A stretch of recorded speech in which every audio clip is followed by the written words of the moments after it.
সৃজনশীল পরিচালক এবং অভিনেতা হিসেবে যুক্ত।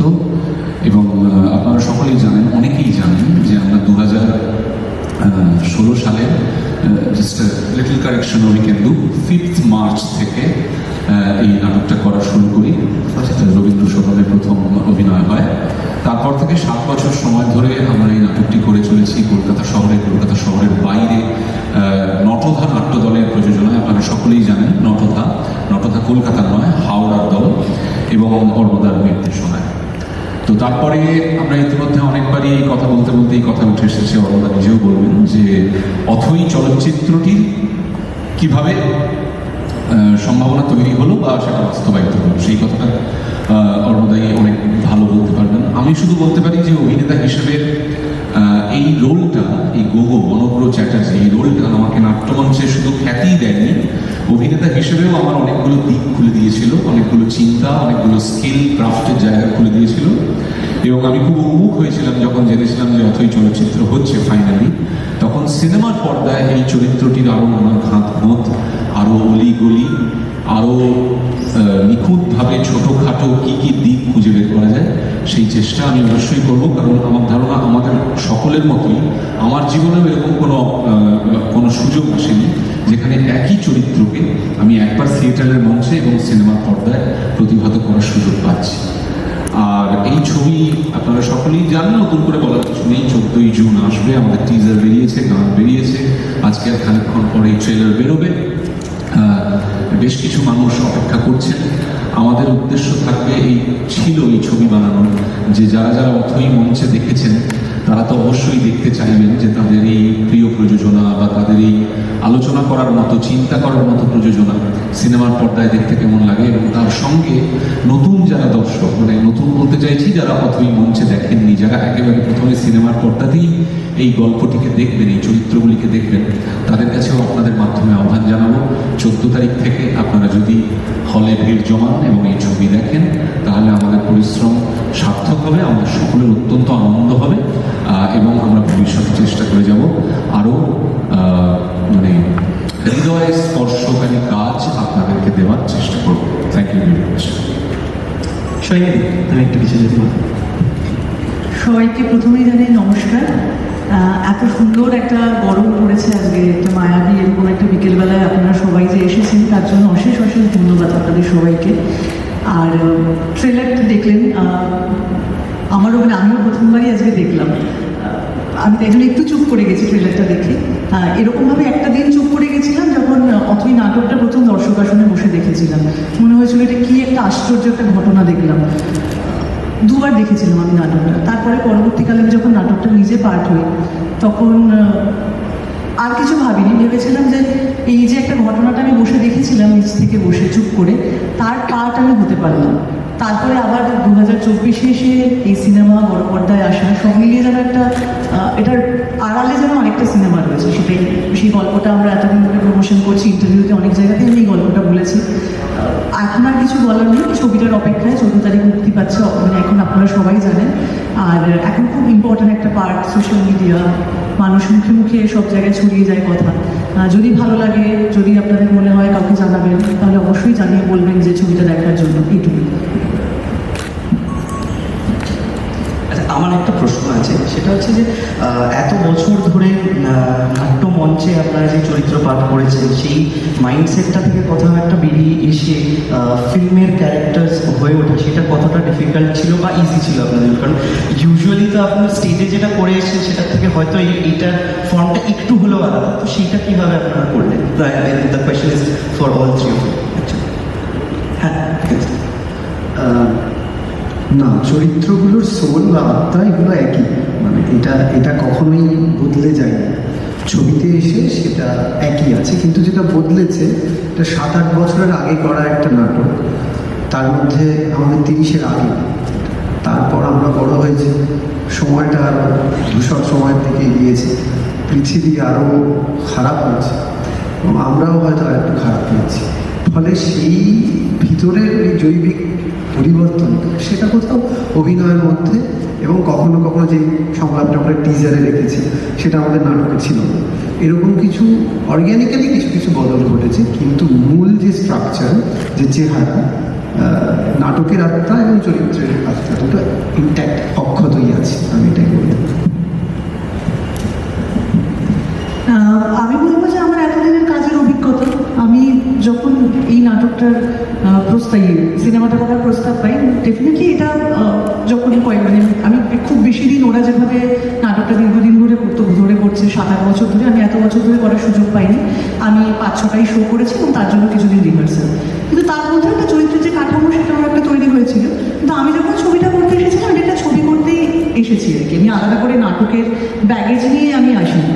ফলে স্ক্রিপ্টে যা ছিল এবং ডিরেক্টর দুজন মিলে আমাকে যা হেল্প করেছেন, সেটা আমার মানে একটা তো প্লাস পয়েন্ট। আরেকটা প্লাস পয়েন্ট হচ্ছে যে আমি নাটকের ব্যাগেজ নিয়ে আসিনি ঠিকই, কিন্তু আমার সব কিছুই চেনা, যারা আমার আশেপাশে অভিনয় করছেন তাদের সাথে আমি কয়েকটা শো করেছি, আমি ওদের সাথেই আমি নটভাগ প্রযোজনায় আমি আরেকটি নাটক করি, মহাভারত।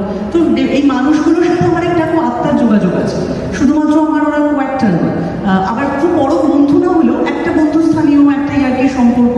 তো সবটা মিলিয়ে আমার এই কাজের জায়গাটায় কাজ করার অভিজ্ঞতায় আর কি, আমার পুরনো অভিজ্ঞতা, এতদিন ধরে সিনেমা করার অভিজ্ঞতা, আর থিয়েটারের একটা প্র্যাকটিস, যেটা আমার এই চরিত্রটা করতে সুবিধা হয়েছে, এছাড়া স্ক্রিপ্ট, সব মিলিয়েই প্লাস প্লাস করতে করতে ব্যাপারগুলো এগিয়েছে। হ্যাঁ, ওই মাইন্ডসেট একই ছিল যেটা অনন্ত বললেন, সেটা মাইন্ডে 7 বছর ধরে চরিত্রটাকে ধারণ করে যেহেতু রাখা হয়েছে, ফলত চরিত্রটার একটা প্রিপারেশন ছিল এবং ভালো মতোই ছিল। এবারে মূলত আমাদের যেটা করতে হয়েছে, অ্যাডপ্ট করতে হয়েছে, সেটা হচ্ছে এই সিনেমা ফরম্যাটটাকে। তার শুটিং, আমরা থিয়েটারে সব জানেন, একবারে শুরু হয় থার্ডবেলের পর, মধ্যখানে 10 মিনিটের ইন্টারভেল হয়, তারপরে সেকেন্ড হাফে শেষ হয়। সিনেমার শুটিং সেভাবে হয় না, কেটে কেটে ভেঙে ভেঙে পরের দৃশ্য আগে, আগের দৃশ্য পরে শুট হয়। সেই অ্যাডজাস্টেবিলিটি, আমরা যেহেতু 3জনই চলচ্চিত্রে অভিনয় করি, ফলত সেই অ্যাডপ্টেবিলিটি আমাদের প্রত্যেকের মধ্যেই ছিল, এবং সেইটাই আমাদের কনফিডেন্স দিয়েছিল যে যেহেতু আমাদের চরিত্রগুলো বেশিরভাগ অ্যাক্টরেরই তৈরি আছে সোলের জায়গা থেকে, ফলত we can manage the cinema. ছিলাম নাটকটা করার জন্য, আমি অর্ণবকে বলেছিলাম যে এটা তো খুবই জনপ্রিয় একটা নাটক, তো সেই নাটকে এবং যে অভিনেত্রী তুলনা আর কি থিয়েটারের খুবই আর কি প্রতিভাবান, মানে আমাদের সময় খুবই মানে চেতনাতে তুলনাকে আমি কাজ করতে দেখেছি, রবীন্দ্র ভারতী স্টুডেন্ট, অর্ণব নেপালের বন্ধু, তো অপূর্ব একজন অভিনেত্রী, এবং তাকে দর্শকরা যেভাবে অ্যাকসেপ্ট করেছে, পরে আনন্দরূপা বলে একজন অভিনেত্রী কাজ করতেন, আমি তার নাটকটা দেখিনি, আমি তুলনার পারফরমেন্সই দেখেছি, দুবার আমি অথই নাটকটা দেখেছি। তো ওই রকম একটা আশ্চর্যজনক নাটক আমাকে বলছে, আমি সেই অর্থে নাটকের ছাত্রী নই, আমি কীভাবে করবো আর কি, সেটা আমার কাছে একটা প্রচণ্ড আর কি ভয়ের ব্যাপার ছিল। আমি তখন অন্যর সাথে একটি নাটক করি, মহাভারত, দ্রৌপদী করি আমি, তো আমাকে অন্য বলে যে তুমি চেষ্টা করো, হয়ে যাবে, এবং আমি খুব বেশি রিহার্সাল করার সুযোগ পাইনি, আমি 5-6টা রিহার্সাল করে মঞ্চস্থ হয়, তো দর্শকের ভালো লাগে। তারপরে লকডাউনের সময় অন্য নাটকের আরেকটা স্ক্রিপ্ট লেখে, মানে নাটকটা আমাদের 3 ঘন্টা, প্রায় কোনো দিন 8 মিনিট, কোনো দিন 3 ঘন্টা 10 মিনিট, এতটা বড় একটা নাটক। তো সেই নাটকটা তো সিনেমা হলে পরে অত বড় সিনেমা, তো একটা সিনেমার লেন্থের ব্যাপার থাকে, তো সেটা আমার লকডাউনের সময় অন্য থিয়েটারটার নাটকটা স্ক্রিপ্টটা লিখে আবার করে শ্রীকান্দা আমাদের নাটকটা দেখতে আসে 22শে এপ্রিল, রবীন্দ্র সদনে শো ছিল, শ্রীকান্দা এসে দেখতে আসে। আমার মতো এরকম আশ্চর্য হয়ে যায়, চুপচাপ এসে না রবীন্দ্র সদনের মেকআপ রুমে এসে বসেছিল যে তোরা কীভাবে করলি, নাটকটা এক্সিকিউট করবি কীভাবে সিনেমাতে। এবং আমার নিজের কাছে ওইটা খুব মানে ছিল আর কি, যে ওরা অন্য এবং অনির্বাণ মিলে কীভাবে নাটকটা এক্সিকিউট করবে, এটা সিনেমাতে কীভাবে দেখানো হবে। তো যাই হোক, মানে এখন তো সুন্দর সুন্দর ঠাকুর করে হয়ে গেছে সব কিছু, অনেক মানে আর কত বড় জার্নি, গল্প আর কী বলবো, একটু তো শুনলেই তোমরা যে এবার সব সিনেমাই খুবই কষ্ট করে যত্ন করে বানাতে হয়, আলাদা করে কিছু নয়, কিন্তু এবার দর্শকের ভালো লাগলে পুরো ব্যাপারটা সার্থক হয়। যত কষ্ট, যত যত্ন যাই হয়ে যাক না কেন, যতই কষ্ট হয়ে থাকে সবার, ছবিটা আলটিমেটলি সবার ভালো লাগলেই সাকসেস।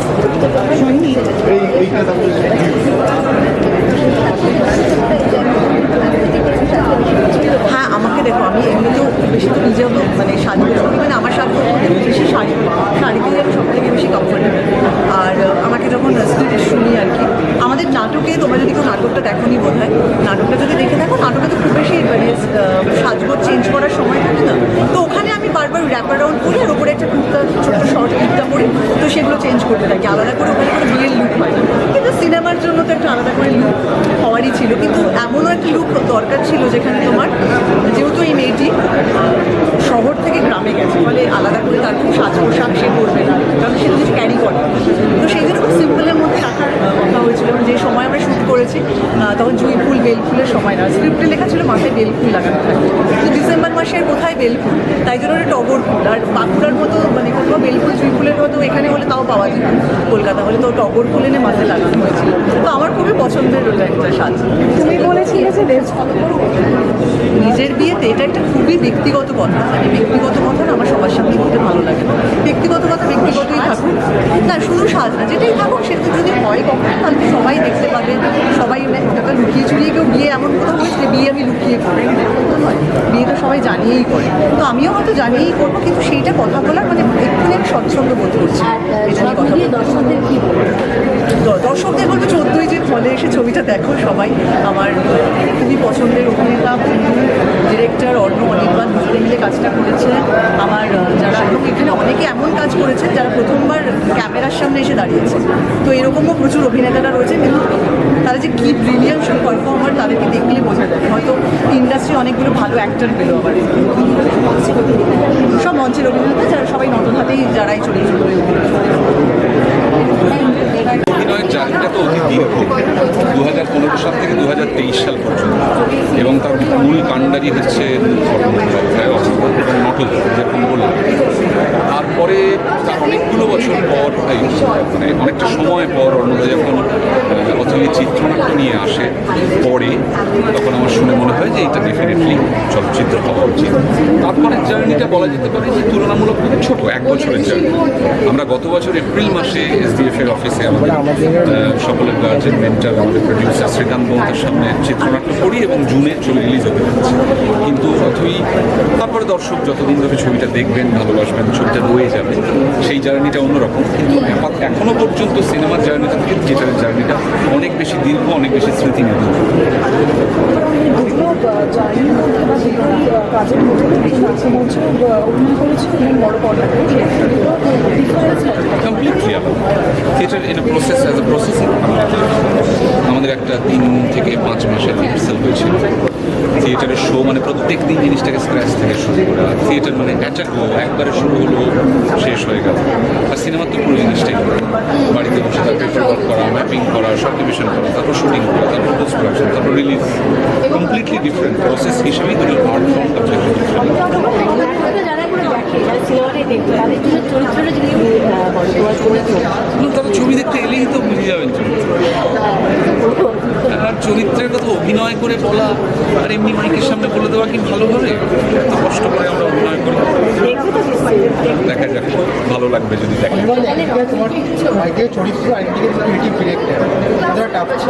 একটু শক্ত ছিল, অর্ণদার ক্ষেত্রেও তাই। পরিচালক, প্রথম পরিচালনা এবং এত বড় রোলে অভিনয়, কিন্তু যেহেতু একসাথে করেছি, শুধু আমি অর্ণদা নয়, অরিত্র, জয়, সৌমিত্র একসাথে করেছি বলেই জিনিসটা করা গেছে, সম্ভব করা গেছে।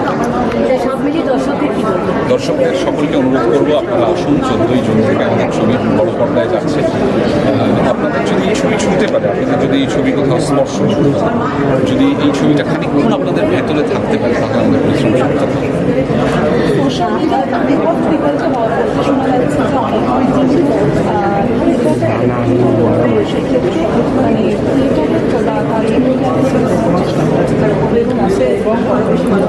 বেশি বলছি না, ঠিক খুব একটা তা নয়। সচেতনভাবে প্রথম কথা হচ্ছে অতই আমার লেখা নয়, বল্লভপুরের কথা হ্যাঁ আমাদের ভাবা ছিল, মন্দার কোনো নাটকের টেক্সট নয়। এটা ঠিক যে প্রত্যেকটাই নাটকের টেক্সট থেকেই আমরা করছি বলে তো সেটা মনে হয় হওয়ার মধ্যে কোনো অসুবিধা নেই, কিন্তু আমার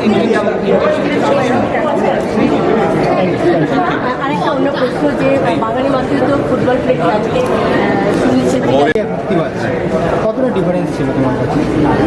ডিফারেন্স ছিল বলতে, ডিফারেন্স আমার কাছে দুটো মাধ্যমের ডিফারেন্স, মাধ্যমের টেকনিক্যালিটিসের ডিফারেন্স। আদারওয়াইজ নাটকটার সোল যা ছিল, ছবির সোলও একই আছে। পুরো গল্পটাই কি মানে যেভাবে নাটকের মঞ্চের বিষয় ছিল সেটাই কি পুরোপুরি হয়েছে নাকি আরও বেশি লাস্ট মানে ভাস্ট কিছু হচ্ছে? না, গল্পের যে টাইম স্প্যানটা ছিল সেইটাই আছে, কিন্তু কিছু কিছু জিনিস, যেমন থিয়েটারের 3 ঘন্টা 10 মিনিটের থিয়েটার ছিল, কিছু কিছু দৃশ্য আমার ফেলতে হয়েছে, তেমন ছবির তাগিদে কিছু কিছু দৃশ্য যোগও হয়েছে। তো ইনট্যাক্ট আমি বলবো, নাটকের যে এক্সপিরিয়েন্স মানুষ পেত, সেই ট্র্যাজেডির এক্সপিরিয়েন্স, সেই ফিল করার এক্সপিরিয়েন্স, সেটা আমরা ছবির ক্ষেত্রেও দেওয়ার চেষ্টা করছি। সুহিন্দি এবং অনির্বাণদার জুটি আর কি খুব আর কি সেরা জুটি, তো সেক্ষেত্রে এখানে তৃতীয় ব্যক্তি হিসেবে অনির্বাণদাকে সিলেক্ট করা সেটা আর কি কতটা টাফ ছিল? আমি accept করবে কিনা? না মানে আমরা থিয়েটার থেকেই শিক্ষা পেয়েছি যে দর্শক কি অ্যাকসেপ্ট করবে সেইটা একটু পরে ভাবা। আর প্রথম ভাবা হচ্ছে আমাকে অ্যাপিল করছে। আমার কাছে শেক্সপিয়ার খুবই ওথেলো অ্যাপিলিং মনে হয়েছিল বলেই নাটক করেছিলাম। চিত্রনাট্যটা তৈরি করেছিলাম, সে মনে হয়েছিল যে টাইমের কল, ছবিতে আসা উচিত।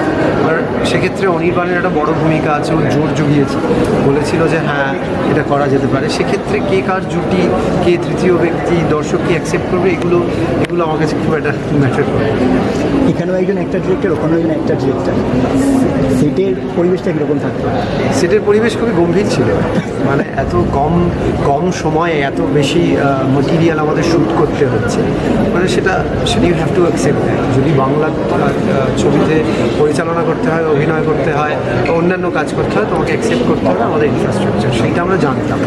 ফলে আমরা ছবিটা খাতায় কলমে তৈরি করে নিয়ে গেছিলাম। আমাদের মধ্যে যা ঘুষোঘুষি মারামারি বাড়িতে মিটে গেছে, আমার বাড়িতে, ওর বাড়িতে, এসবিএফের অফিসে। ছবির ফ্লোরে যখন আমরা গেছি তখন আমাদের মাথায় ছবিটা পরিষ্কার। সেখানে কোনো রকম কোনো মতানৈক্য, কোনো রকম মতবিরোধ কিছু